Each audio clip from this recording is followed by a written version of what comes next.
my name is Tim Sammons, and we got Brooke on camera. We will be talking about today some of the things I got to learn at mediation night just this past week. And our discussion, for me, like most of what I learned from that experience was corely about relationships. So that's why I built the Arbinger pyramid, because I thought it really represented some of the things that went well and some of the things that we definitely could have worked on for our whole mediation scenario. And the first, I wanted to point out something that me and my partner Noah did well at the beginning. Both of us, we came into the experience trying to be as open-hearted as we could. We didn't really have any sides to choose in it, and because of that, this is also something that the people we were mediating with gave us feedback on, was that we were both very natural. So I think that showed what the space level is, the most important one, of that we personally were out of the box with them, and that we had open hearts towards them, that we could act like our normal selves, and we weren't putting ourselves like in a mediation, I guess, box of like being separate from them and not trying to like be with them, but acting more above. And instead we just acted our normal selves and tried to have fun with them.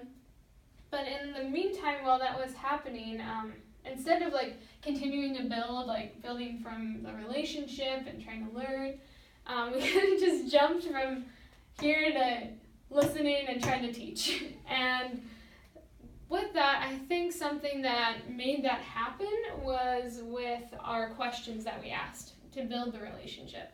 Instead of trying to do questions that would get them out of the box and thinking less of the reason why they were in the mediation and why they were fighting, we should have asked questions that would have brought them to thoughts of things that made them happy and put their hearts at peace.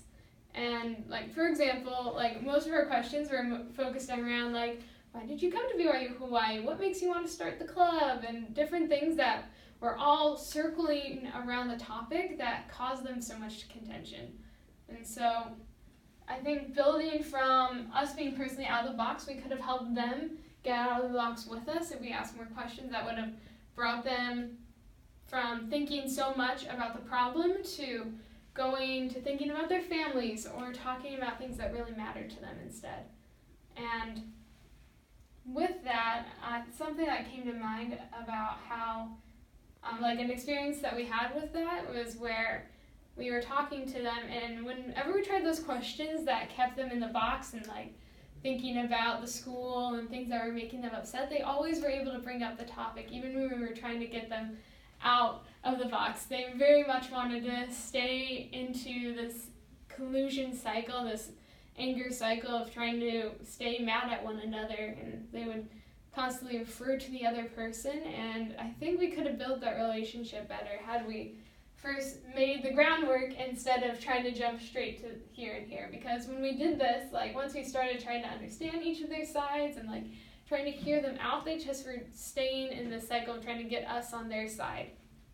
So when we tried to help, when we tried to teach them about things that they could have been doing to help or things that would help them see the other person's side, they weren't ready for that because they were still much outside of the box. So if we had tried to start forming those like protections beforehand, they would have been a lot more receptive to what we had to say and what the other person had to say.